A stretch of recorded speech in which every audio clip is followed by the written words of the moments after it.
first heard about sex in the gospel about 5 years ago. I was with a group of friends who attended another church that Blake was going to be teaching at. And they said, hey, we have this guy who's going to be teaching sex in the gospel. His name is Blake Wilson. Come through. I've heard him before, great speaker. So I went, and just the least to say is I was blown away. But the first time I heard it was about 2011 in Philadelphia, and it was amazing. I first heard about sex in the gospel in 2008. Blake came and did a series of Bible studies at my previous church. He did a 5-week session on sex in the gospel. Well, the Sex in the Gospel Conference, there are a couple of needs. There's a cultural need, and as well as there's a spiritual need. Culturally, we hear about sex all the time throughout the community.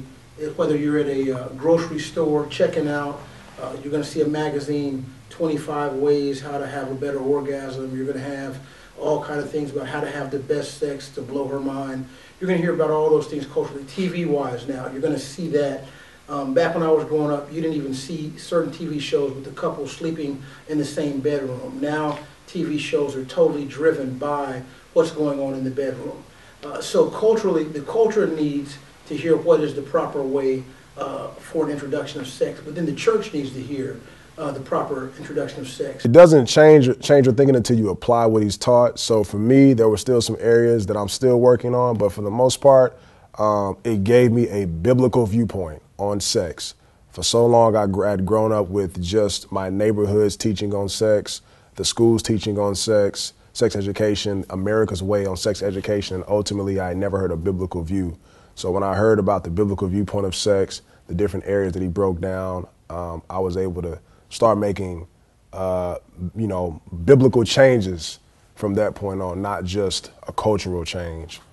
I think it benefited me because at the time I grew up in church and I always heard that you should wait to have sex until you're married and sex is just something for married people, but I didn't know basically the purpose for sex or all the purposes for sex. I didn't know why I should be waiting necessarily, and I didn't know just all the Bible had to say about sex and waiting and what it meant, what purity meant.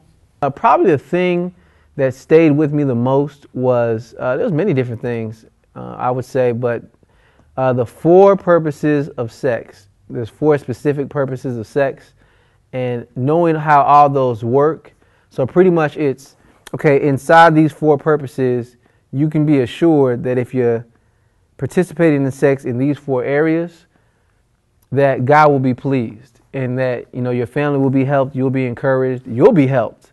But if you're outside of those 4, you're out of bounds. So we'd like for you to come out April 5th and 6th. It's a Friday night and a Saturday morning here at Crossover Bible Fellowship. We look forward to you being here. It's going to be a revolutionary time. It's going to be amazing.